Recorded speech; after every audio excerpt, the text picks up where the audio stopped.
Now, today I would like to discuss what happens with watches which uh, at one time had a very precious metal, perhaps gold, or in some cases silver, but usually gold cases, which uh, once the case is removed, the movement is removed from the case, then obviously there's a decline, and we have the probability that this object will be lost to history. And such is the case with this extremely rare movement, which I would like to discuss. Now, this maker is only recorded to have, we only know of 3 instances where this maker is mentioned. And in this case, I'm speaking of Eugène Montandon, a Locla. So Eugene Montandon was a watchmaker who was in the Locla and Chaux-de-Fonds areas. Now, identifying this maker is somewhat of a challenge. However, it does seem that we do have 2 possibilities. Now, the less likely of these is Louis Eugène Montandon, who lived between 1831 to 1908, and he was a blank maker, a faiseur d'échappement à encre, and he was in Locla and Chaux-de-Fonds. Now, we cannot totally rule him out. However, he is recorded in Jean-Paul Bourdain's encyclopedia as from 1894 to 1899, à la Rue du Verger, 391, and this was in his book. Now, this is also a Montandon de Travers branch, and he is earlier in Locla. We find him in the voter registrations between 1858 at Locla, Verger 270. So this is the first candidate, but the more likely candidate for these pieces is an entirely different individual. Now, this individual is a Eugène Montandon. However, his official name is Jacques dit Montandon.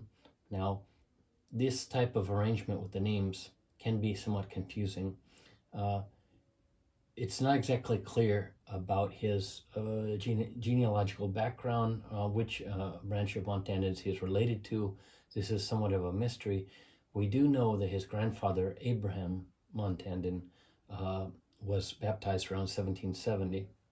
So that there is some information. Now, the wife of this Abraham was a Marie Esther Jacot, and so their child, Frederick Louis, took the name Jacques dit Montandon. And this is done for a variety of reasons. It's not exactly clear. However, this Frederick Louis was the father of Eugène Jacques dit Montandon. Now, this maker, this Eugène Montandon, he seems to have traveled between France and Switzerland during his career, and we find him early on in France, but later and in the Besançon and Beaucourt area of Belfort. However, he would by the 1870s begin to go back into Switzerland, and we see him first in Locla and around 1880, certainly already in La Chaux-de-Fonds.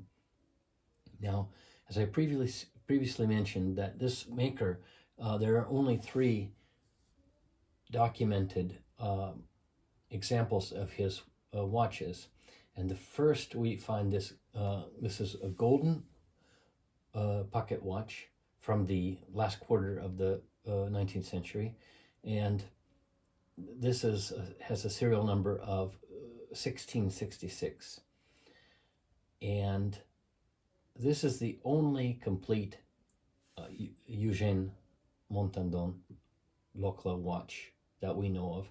There was a case in the early 1880s. Now, this was recorded by a P.H. Lachicot in Columbia, South Carolina.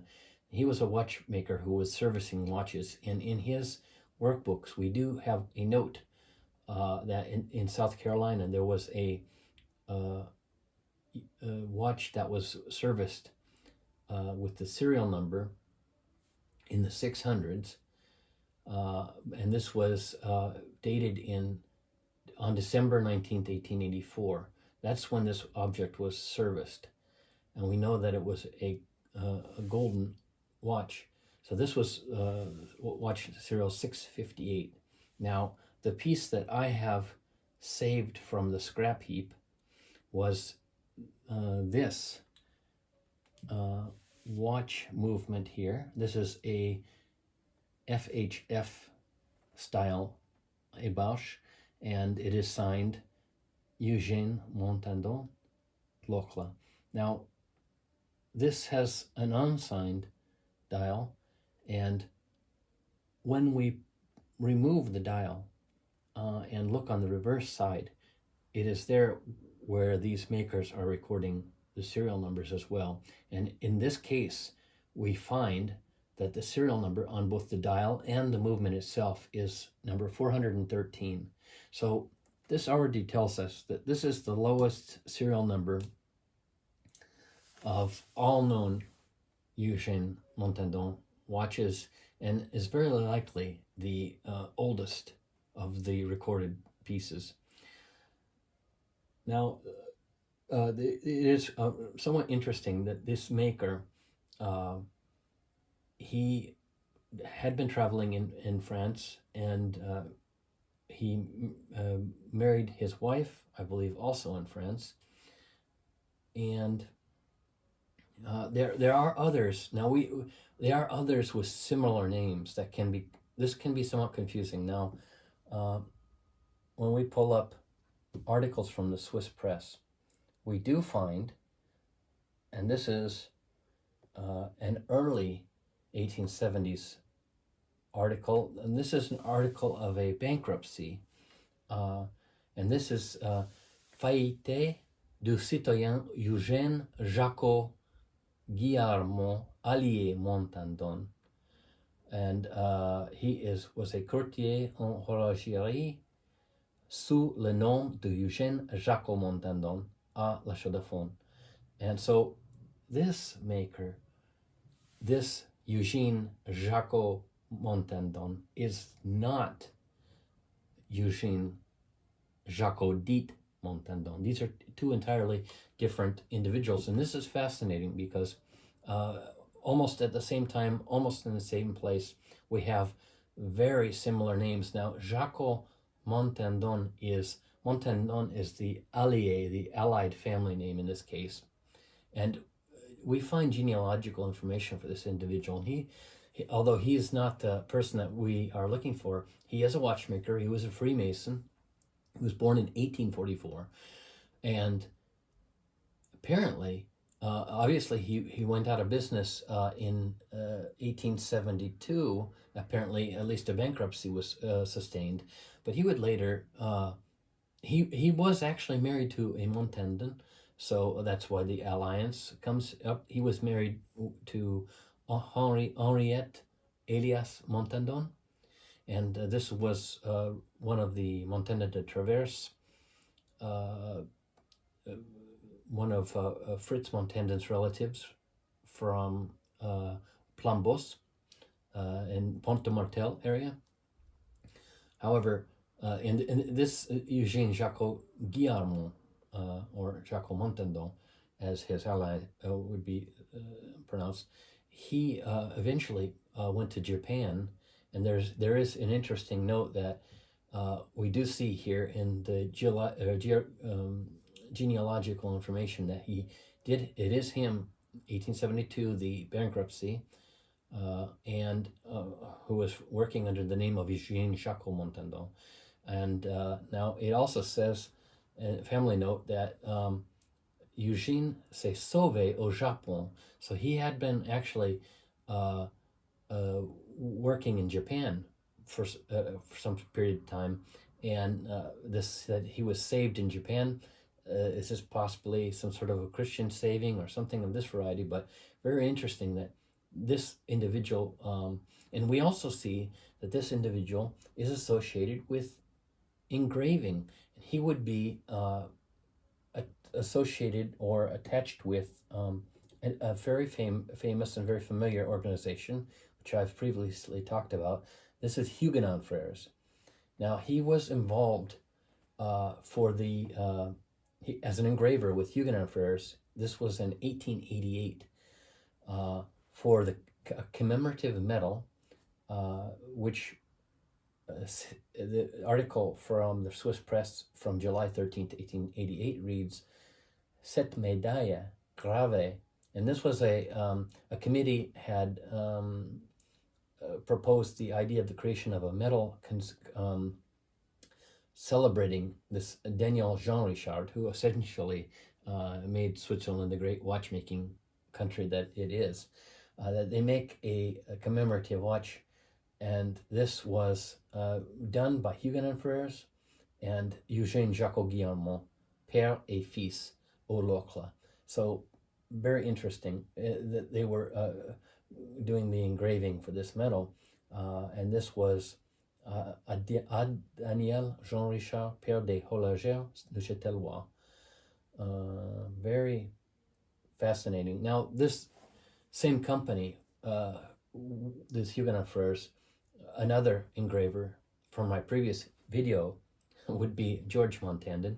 Now, he wouldn't join Huguenot Frères until around 1920, perhaps, maybe as early as 1919, but certainly by the 20s. So we're talking about a little over a generation of difference, but it's interesting how small these organizations and these towns are, and how there's this overlap with these allied family members. So this is not, returning to our individual, this is not our individual. However, this is an interesting interlay of data. This Jacot de Montandon Eugène was born in 1820, and he lived until 1898. And we do find much information in his necrology when he died, which also confirms his address at the time of death on Rue de Demoiselle in La Chaux-de-Fonds, where the funeral cortege would have begun. So let us look at the necrology. Now, this necrology is significant in that it gives us all of the main people that are related to his life.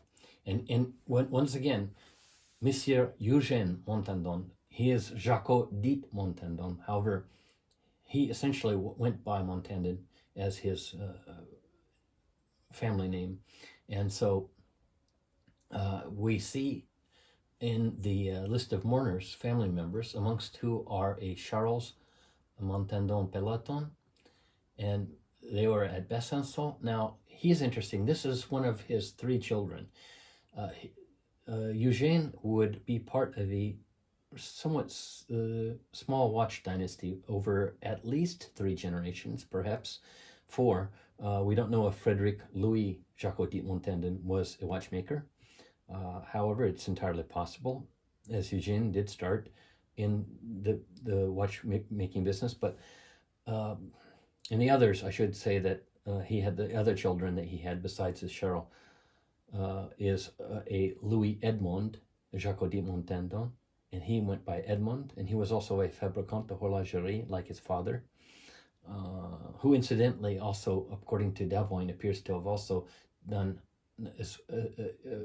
had been a specialist also with pivots and these things for the watches. Now, so Paul Edmond, who lived from 1894 to 1980, this is the son of his son, Louis Edmond, who was born in 1851.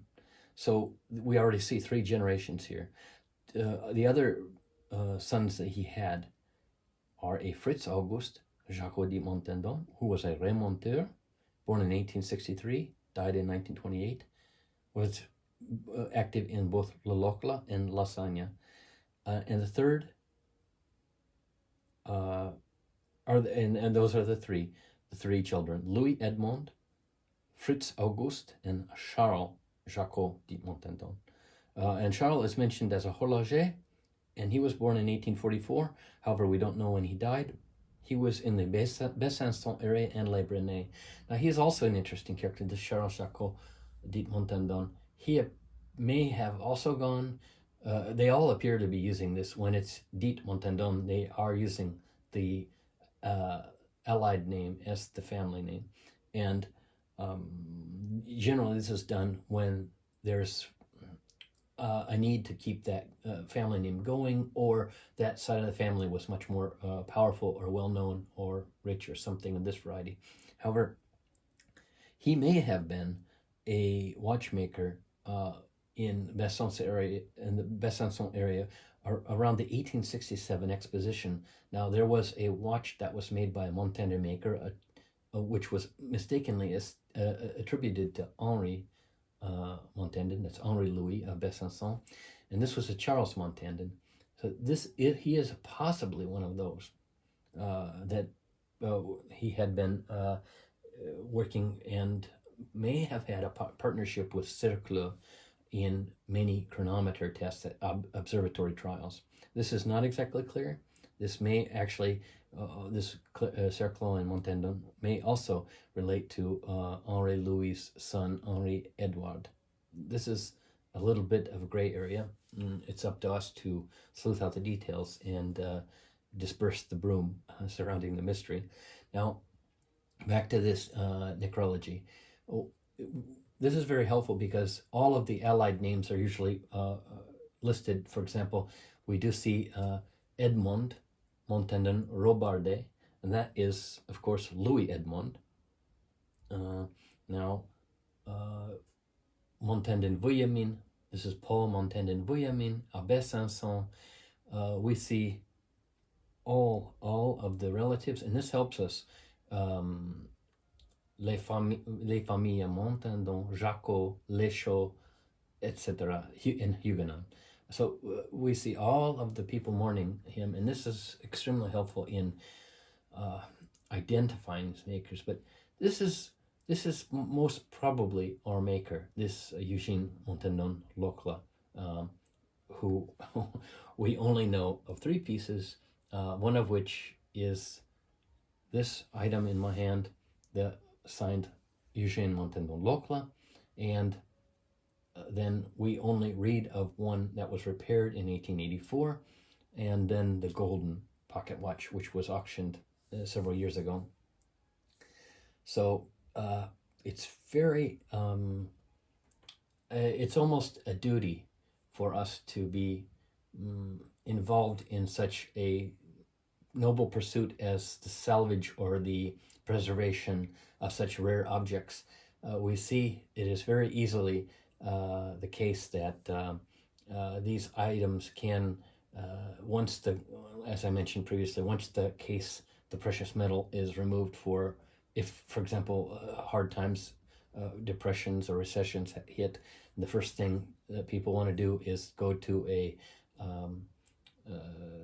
pawn shop and get some sort of money in which they can put bread on the table. It's understandable that the dilemma, but yet it's a pity that these this rich material history is at risk of perishing. But this is an interesting discovery and a very rare piece. So I measured this at approximately 38 millimeters. So this very possibly was a gentleman's watch.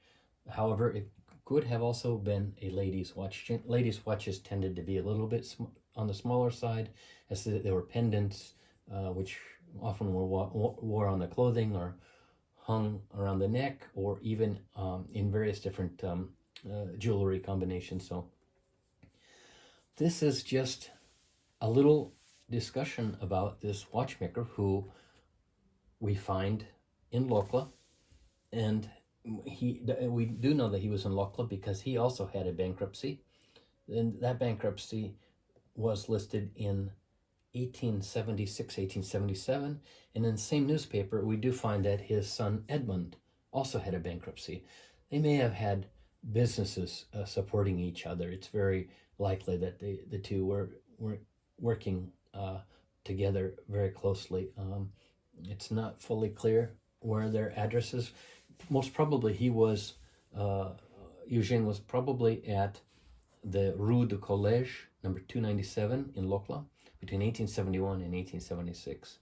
And by 1880, he certainly materializes in La Chaux-de-Fonds at various addresses up until 1898. And he was doing a variety of work between, as this necrology reads, that he is being mourned by the members of the circle du cercle ouvrier, de la mutuelle et du syndicat des repasseurs et remonteurs. So he was working as a remonteur and a repasseur. These are various different processes. Generally, these are the types of people who have this technical know-how and sophistication to fabricate watches. But he also is in the genealogical information identified and in the Davoine almanacs as a fabricant de horlogerie, and also a specialist with pivots. So this is quite fascinating. But this is just a short, informative note for the record, and a little bit of a sort of call out to raise awareness about the importance of saving and salvaging this rare history before it disappears altogether. So thank you for your attention, and I appreciate your comments and any other questions you may have. So thank you very much, and I hope to hear from you. Bye-bye.